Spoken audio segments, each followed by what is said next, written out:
Hey guys, welcome back to episode 2 with Abraham and Sarah. So, let's just get started.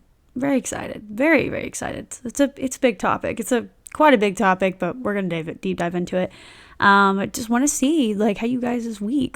Is it going well? I don't know. Mine's going pretty good. I mean, it's a lot going on, but good stuff. All good things, all good things. But let's just deep dive into this. As we go into this, we're going to talk about Abraham and Sarah. And we first start off, they're actually Abram and Sarai before this. So they're not even, the name change hasn't even happened yet. So one of the best things about this whole story is it really just shows you how we can take things and make things not so great, but then God can take that and make it for his glory. I would say something that's just insanely crazy to me is I looked at this and I was like, there's some stuff I didn't even think about when I deep dive back into the story. It's pretty deep. It's pretty deep. One of those things that I recognized was how Abraham and Sarah, they're not perfect. And then by no means are they going to follow exactly to a T, to the letter, how God wanted them to be. But yet again, he still blesses them. Still does. Even in spite of everything that they choose to do.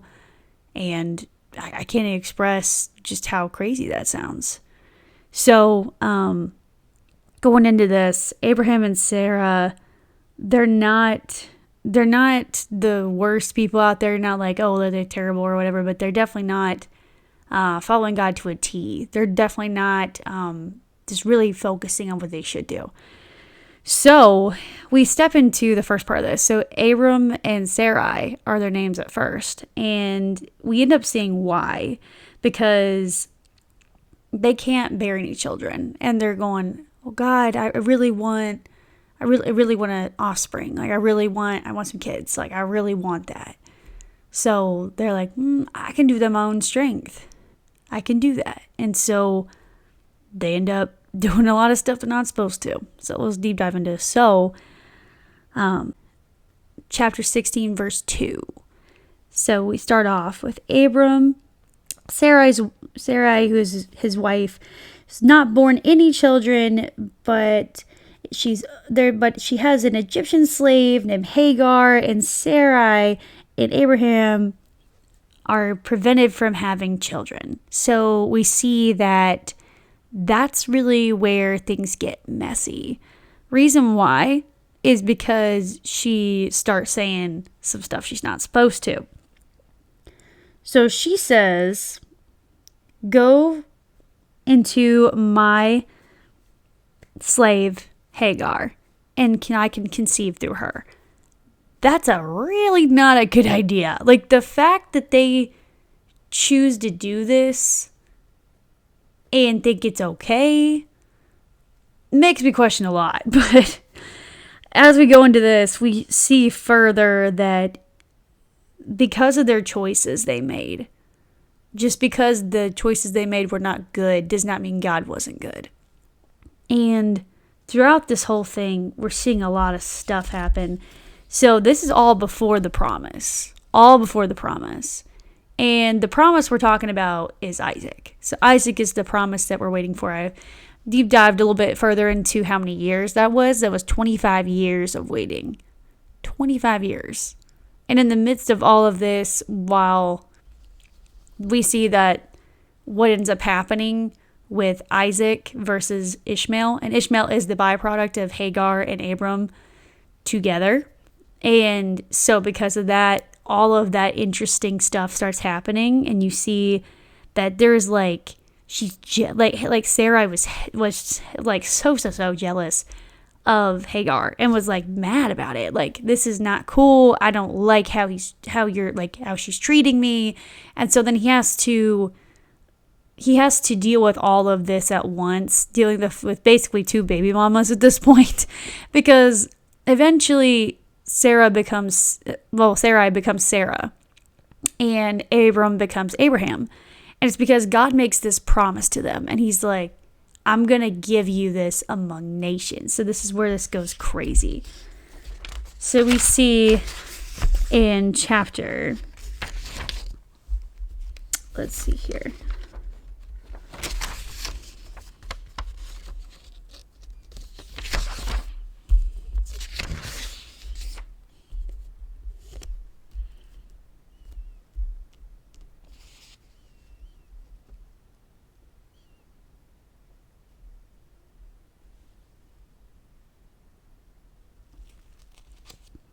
So we see that God makes a covenant with Abraham, and he tells him in chapter 16, he says, when Abram was 99 years old, and he appeared to him saying, I am the God Almighty, and I live in the presence to be blameless.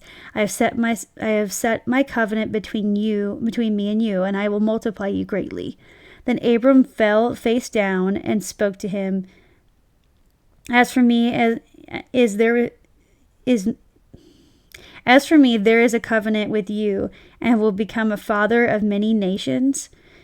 Your name is no longer Abram. You will now be named Isaac.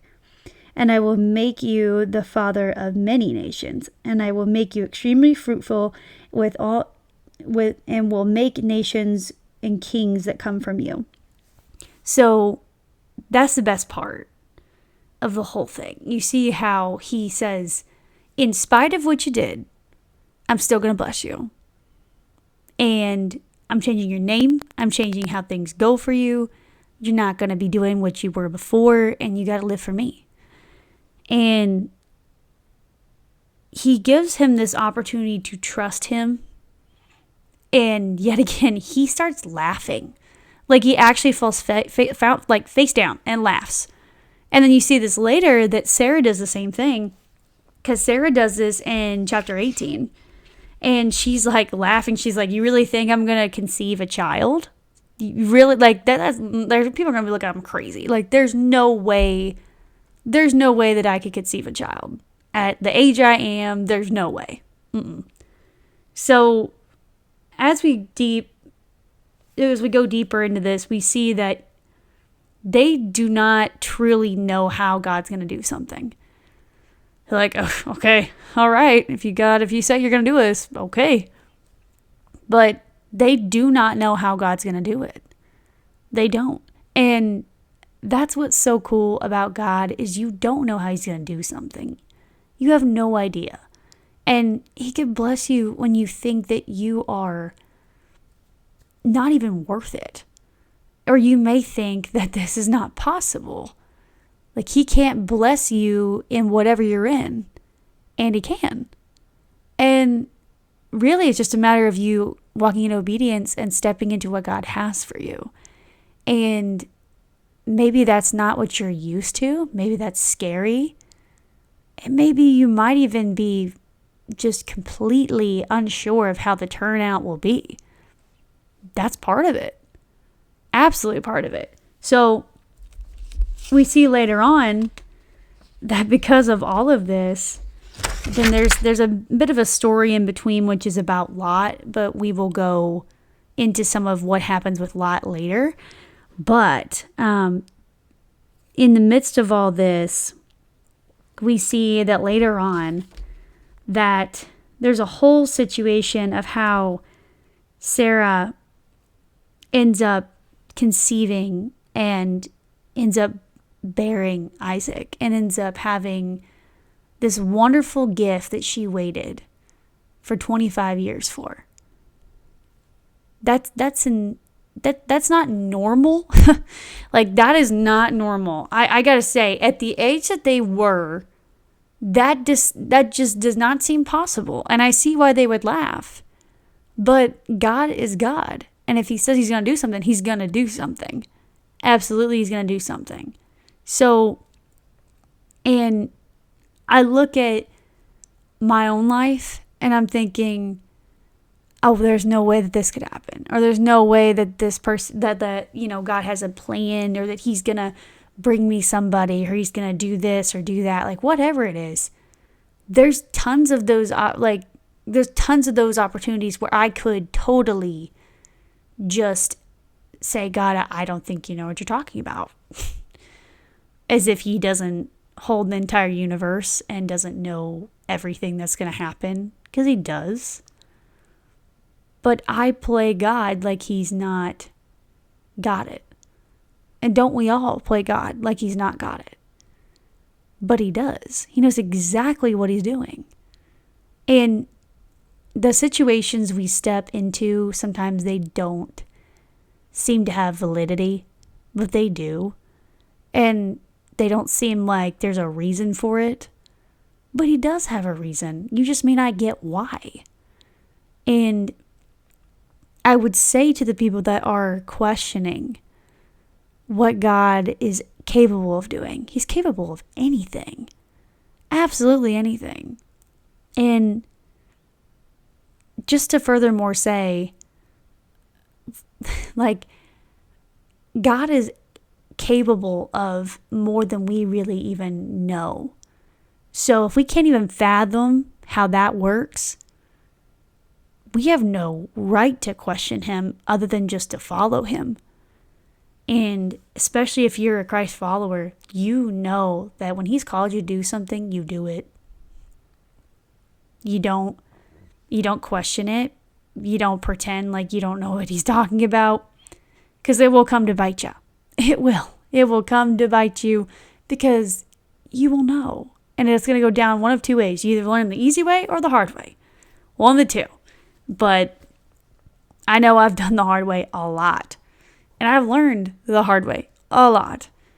But to save myself all the pain and the issues, why not just listen to him the first time? Why not just do that? Instead of trying to do it yourself. I mean, trying to gain access to something that he's not allowed you to have access to.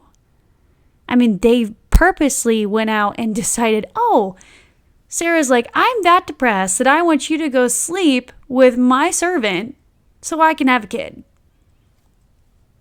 Okay. Not smart. Not smart at all. But of course, you do you, and then watch what happens. So they have Ishmael, and he's obviously not the kid that God had promised.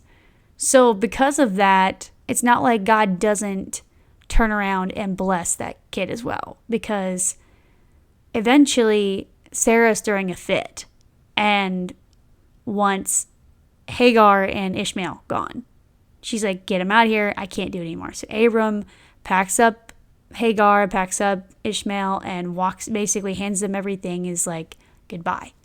So they start going into the wilderness, and you're like, how is this even gonna happen? Like, how is this relatable in any way? And you think, why is God sending me into a desert place?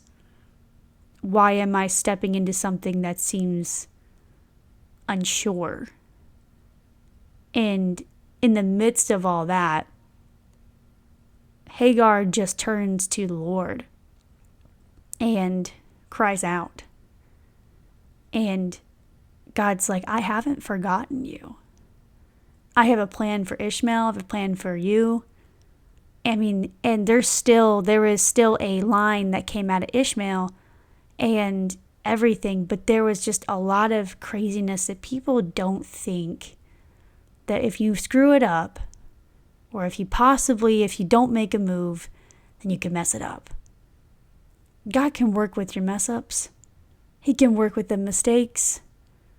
You're not that far gone. Like, you think you're too far gone. You're not. You're never too far gone. It may not be the way you thought it. Maybe you had a kid too early. Maybe you weren't married. Maybe you screwed up and you didn't wait till you were married and you're not a virgin anymore, okay? Maybe you're not, maybe you did a bunch of drugs and alcohol and you're regretting it. And maybe you're waiting on your husband or your wife and you've never had one and you want one really bad. And maybe the time is maybe the time is ticking by and you have nothing. Maybe you're just like, God, I don't have a spouse. And I'm 30 years old or something like that, or 40 or late 20s, or you could even be in your early 20s and be worried about that.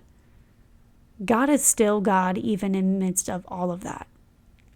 He's going to give you that when He wants it to be and needs it to be for you, because it all comes down to your obedience. Because He already has a plan and He already has things for you. But are you willing to listen and open your ears and walk in obedience? That is hard. That's a lot easier said than done. But I would tell you that that is not a time to sit there and pretend like, oh, God's not doing anything for me. He's just being mean. No. He loves you that much that He says, you're not ready for that. I'm not going to give you that yet. I need you to learn this first. I would say that for me, arguably, I've walked through a lot of trial and error. But that was some of my own doing. And God telling me literally in the car as I'm headed to a guy's house, turn around. And I fight with God in the car. That's ridiculous that I would sit there and fight with God. I mean, that's how pig-headed we can be. And ridiculous we can be. Like, how do you look at God and go, I know better? You don't. You absolutely don't. And that's where your relationship with the Lord has to be more important than how you feel and what you think.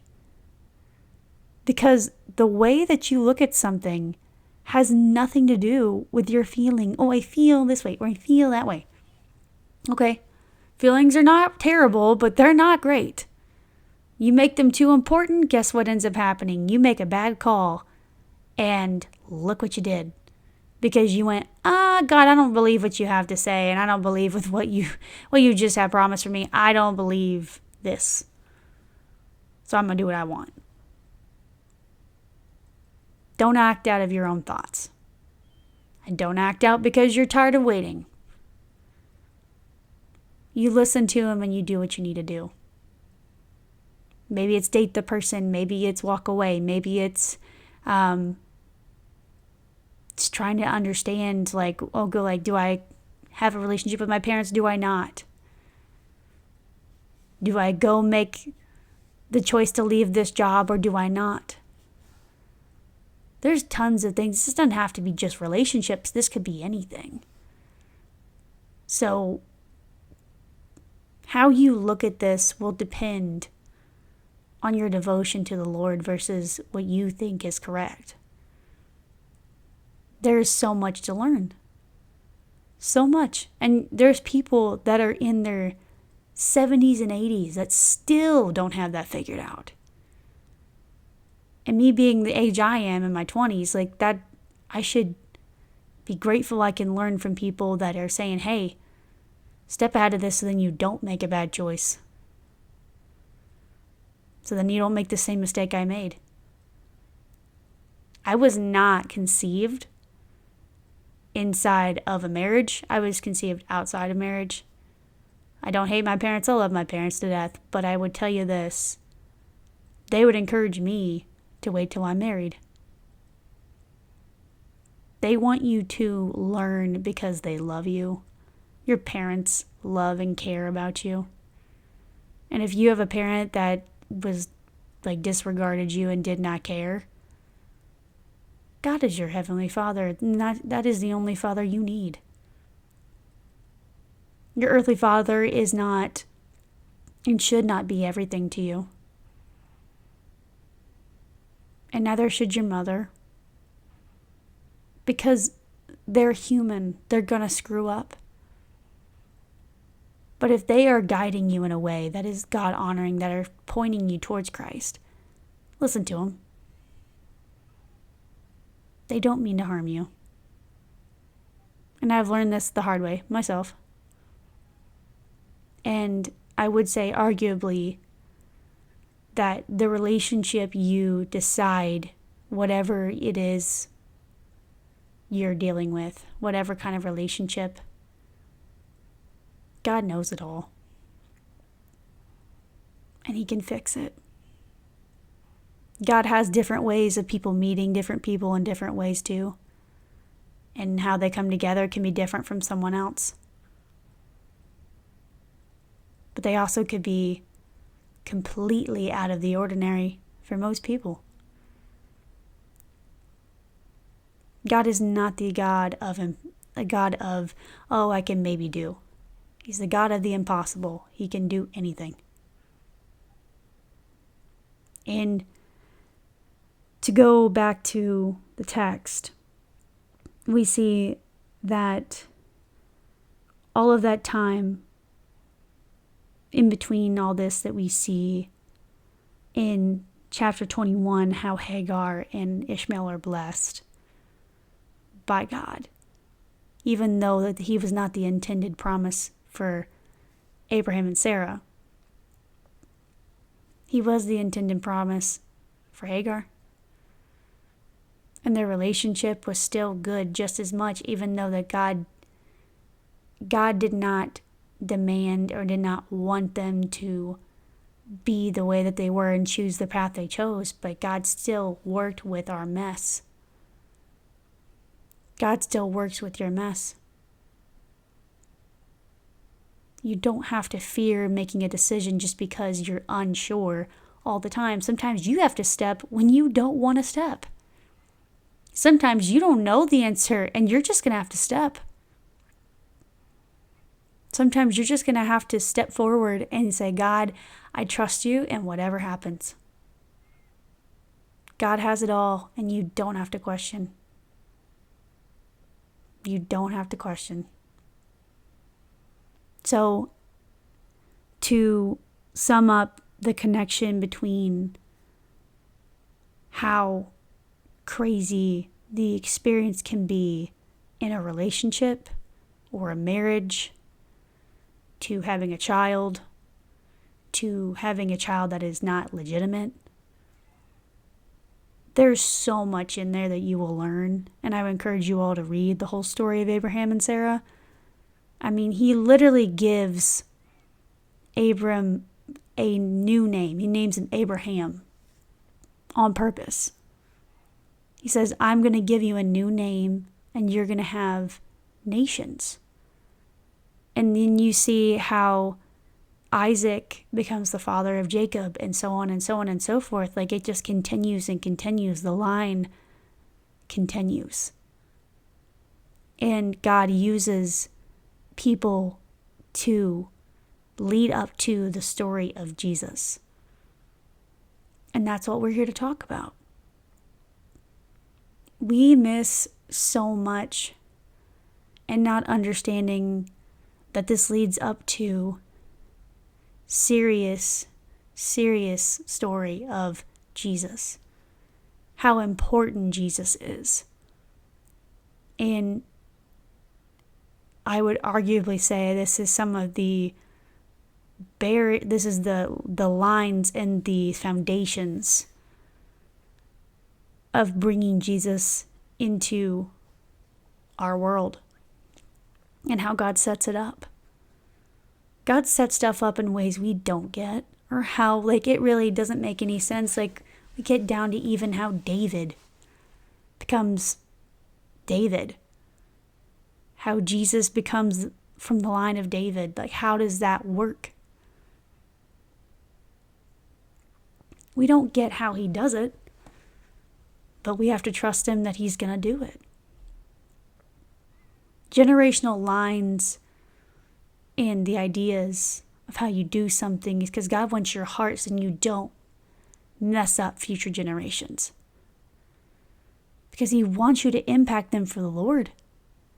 He wants you to honor them through your choices to the Lord. Like how your kids, if you're in your 20s, when you have children, like God wants you to honor him with your life so they can see that. Otherwise, you are not going to be the example. And you're like, oh, I want them to be Christian, but I don't go to church. Okay, you're not showing them Jesus. Show them Jesus. Show your spouse Jesus. If you are learning who Jesus is and they don't know Jesus, show them Jesus. Show them. And if you both know Jesus, live it out.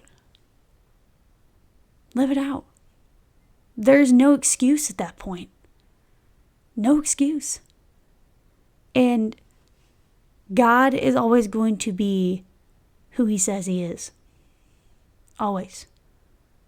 So without fail, if he's omniscient, is all-powerful, and if he is able to do that, then he is capable of anything. He is omnipresent, which means he's everywhere all the time. You may not see it. You may not understand it. It may be a little too all over the place for you. Maybe you're like, I can't really wrap my head around that. You don't have to. That's why he's God and you're not. But what I will say is, as we see this story, we see so much of how God can take our bad mistakes and transform them into something beautiful. Beauty from ashes, all the mess that you make, he has a purpose for. So, as we close out this podcast today, the question that is going to be asked is, what is God calling you to? What is the call? What is the push? What are you learning? How are you growing? And when you walk into this, know that he is much bigger than any circumstance that you will ever face. So as we close out today, we will further talk about in another episode, we will talk about Lot and kind of understanding the story of Lot, because these stories interweave very, very, very thoroughly, actually. But I wanted to get some baseline in about Abraham and Sarah and kind of get some ideas for some people that are probably unsure about it. So if you have the time, please do listen and read that and really just push for it. And as we go along, we'll just keep adding new stories and then we'll kind of flip-flop between some. Just mainly because there's just a lot to grasp in this. And to go from one part to another and get all the connections and get all the key points, it's a lot. It's a lot. But this is what this is for. We're going to break it down in segments and kind of just work our way through it. If you guys have any questions or anything, please let me know. And always like and subscribe. I appreciate that very much. And I hope you guys have a good rest of your day. And thank you for joining me on this Thursday. And I will see you 2 weeks from now. I'll be posting 2 weeks from now. But I will see you guys then. All right. You have a good day. God bless.